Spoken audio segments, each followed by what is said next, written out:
Well, George, we go on the odds-on favorite here to win this whole thing.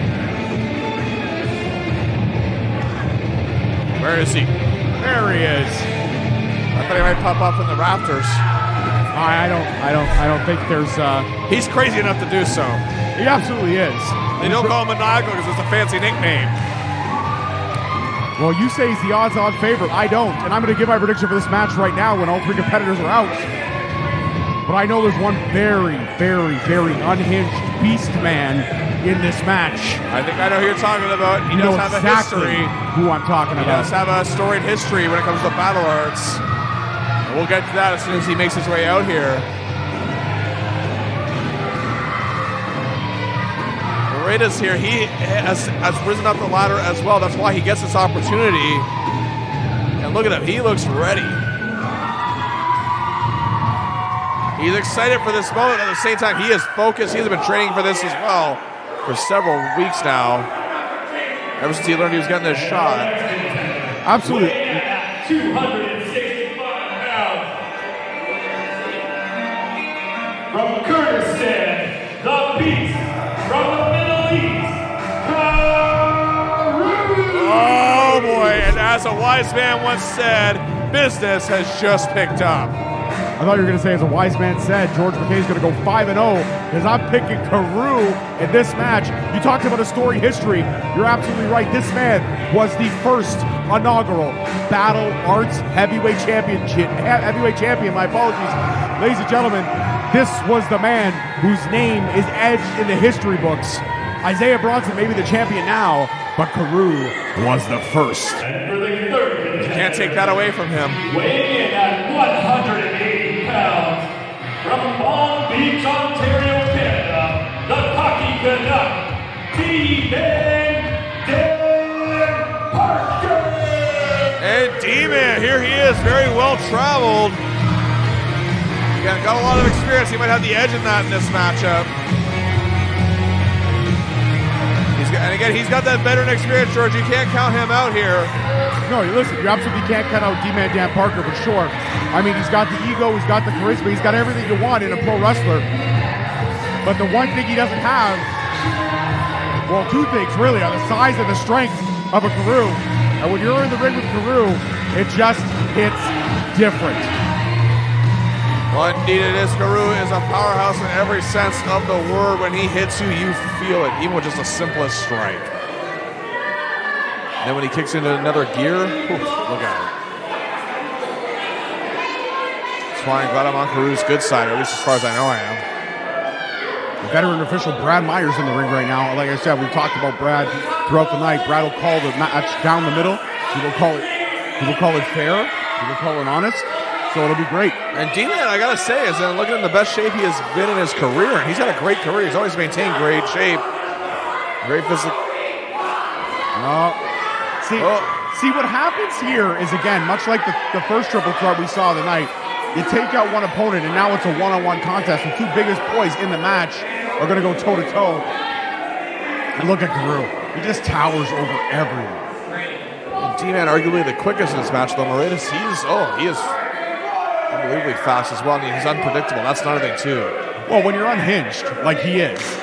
Well, you got to do your homework on that one. Yeah, you should know that's like hitting a brick wall. Ooh, and hits just like a brick wall if it were to hit back. And Karou, I mean, honestly, look at it. Just every shot. Every single shot.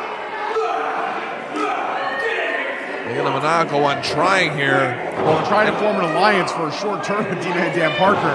And I don't know if he's done his homework on Dan Parker as well, because Dan Parker's always in it for himself. So that's going to be a short-lived alliance, for sure. Dan Parker never met a mirror he didn't like. Well, that's unsanitary. Well, indeed it is, but, Karou, that just might unleash something in him. Again, these two might want to stay on him. Yeah, I mean, if you're gonna focus on the big man, you might want to focus a little bit harder than that. Look at that. It's a good strategy to take the big man out. It absolutely is, but also don't forget, you don't want to really piss off Karou. Whoa! Breaks through the double clothesline. Hits one of his own. Saw that coming a mile away. Ooh, look. Every shot more devastating than the last. Oh my God, that was a throw punch from hell. Oh, he's got them both where he wants them. This is Karou's wheelhouse right here. Indeed it is. He is taking full control right now. And just by multi-man matches, he has excelled in them in a great deal. Although D-Man, again, that quickness, that trademark quickness he is known for, goes all the way to the outside. Knocks his head on the apron for his troubles. Well, he was quick to the outside there, I might add.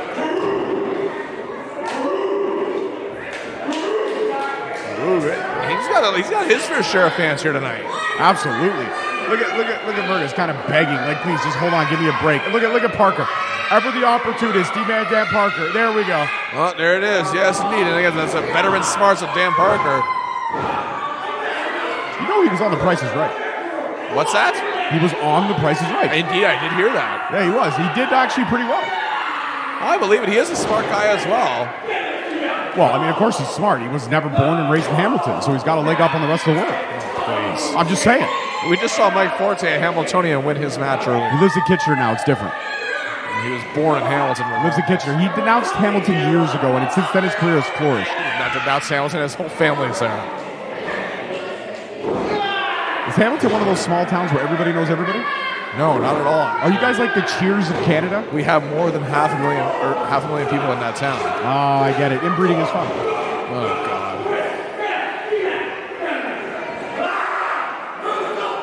Look at this. Double suplex attempt. Will they hit it this time or no? DDT. Smart move. They can't hit that suplex, so they go for the DDT.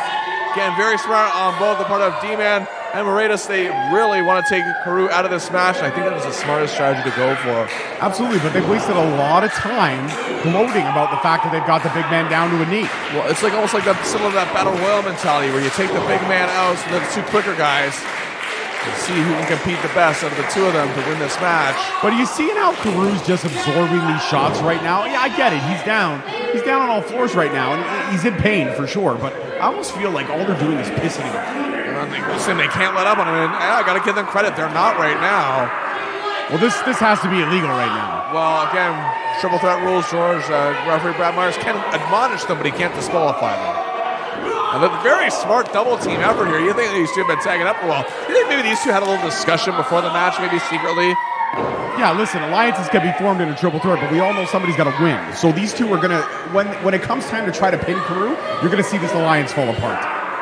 That would be key to Karou not winning this thing, because again, if he were to go to the finals, he could take the whole thing. I absolutely believe Karou could take the whole thing. Wouldn't it be amazing to see Jordan Oasis and Karou in the finals? Oh, that would be a hot fight in every sense of the word, and I couldn't wait to see that, but Karou has to win this one first. Oh, look at that. How about that?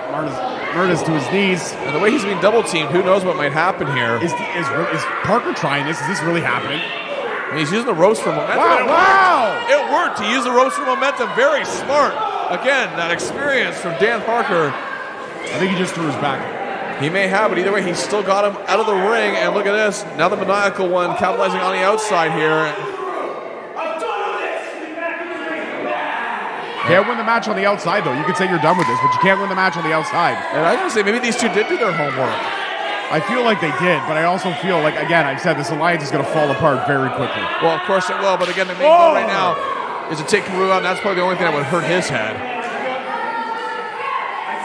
Look at this. But then again, there might be, look, Jordan, I think it's got a dent in the ring post. That's how hard Karou hit. I think I saw the ring move. That's how hard Karou hit it. That's how hard his head is. Like I said, I think a ring post is the only thing that can knock him out.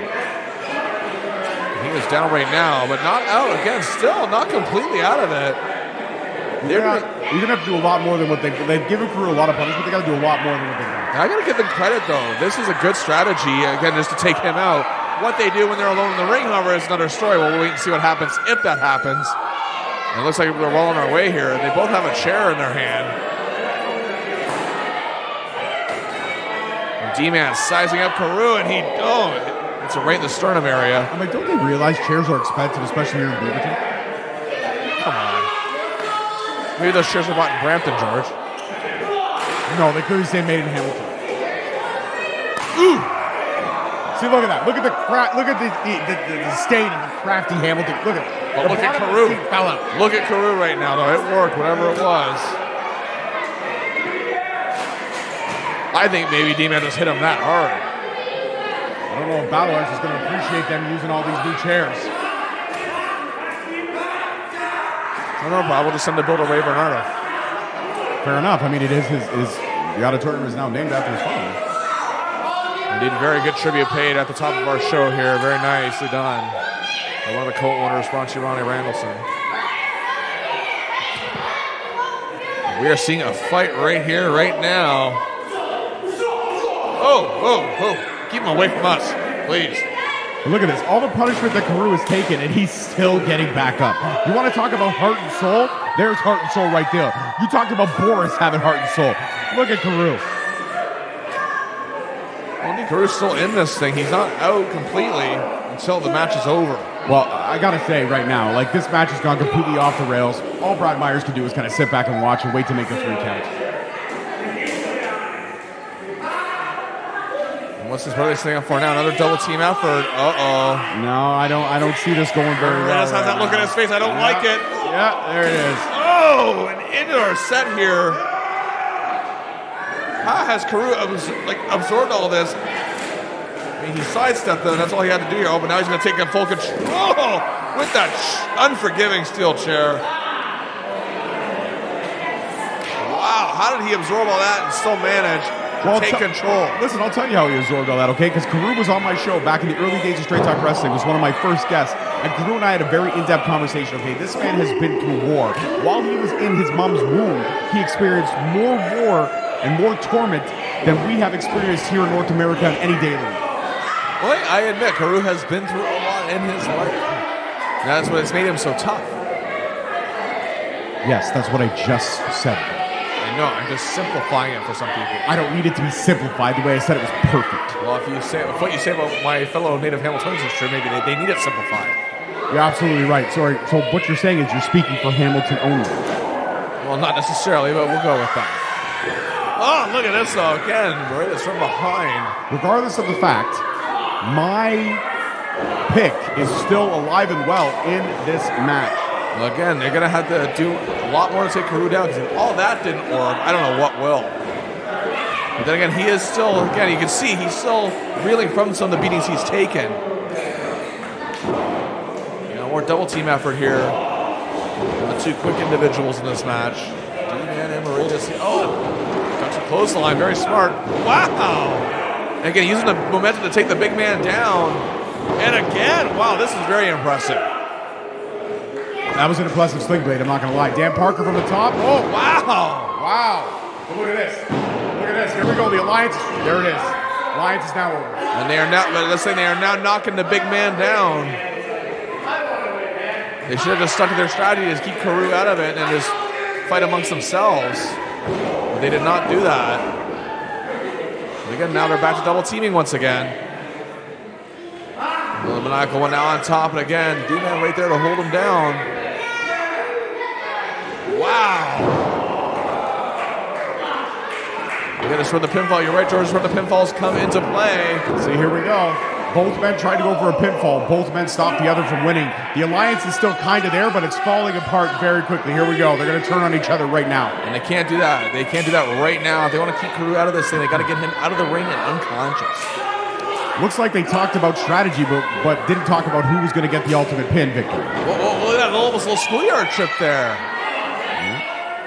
See, all they're doing is giving the big man time to recover, and when the Beast recovers and he gets fully charged again, it's going to be trouble for both of these guys. Absolutely, I don't envy anyone who's going to be in Karou's way when he gets back to a full vertical base. Look at Maredes now. Those shots to Karou's face. But again, the double team's still continuing. Yeah, listen, the double team is continuing, but every time the pinfall happens, the Alliance gets chipped away little by little. Oh, but wait a minute. Oh, this is very smart by Karou. What is he going to go for here? Look, he's got that look on his face, George. I know that look. Oh, my God. I know that look. And yeah. Oh, my God. Like it's, look at him. He's walking around with these two, both, one he's holding, one on his shoulders.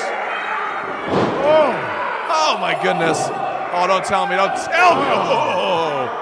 Oh, that'll knock the wind out of you. Karou standing tall. Oh, here we go. This could be it. Oh, but no, very smart by Maredes to roll out of the ring.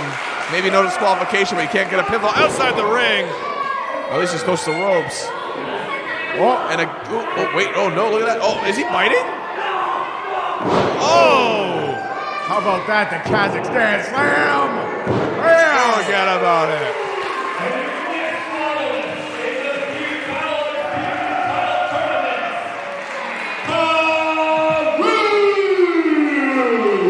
Karou! What a victory! Absolutely. And Bill, remind everyone at home, I believe I'm now 5-0. Yes, indeed, you are the beast from the Middle East. Can make history once again for Battle Arts. What a match that was, however. And wait a minute. George, look who's in the crowd. Did I predict this too, Bill? I don't think so. I said, wouldn't it be amazing if these two made it to the finals? Well, I mean, you predicted this final, but I certainly didn't predict. But Jordan Oasis isn't stupid. He knows who his toughest competition is, and it's definitely the beast from the Middle East, Karou. Well, see, I didn't predict Oasis coming back out here. I thought he might have been hitchhiking halfway to Dundas, Ontario by now.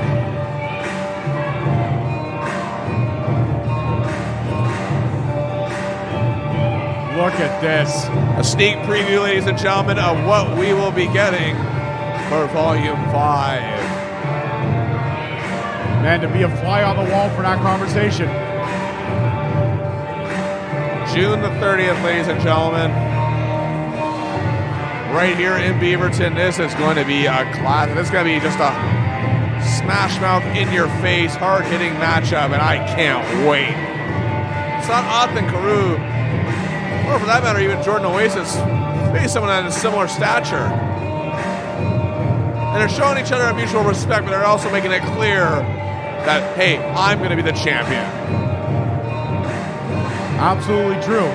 And when these two stared each other down for that split second, all I saw was what the final's going to look like. Finals is going to be an absolute war. Well, I mean, if you're going to shake hands, do it now, because once that bell rings on June the 30th, any respect, or even if you guys are friends whatsoever, is out the window. Absolutely. You can respect one another, but at the end of the day, you got to get through the guy in front of you to get that win.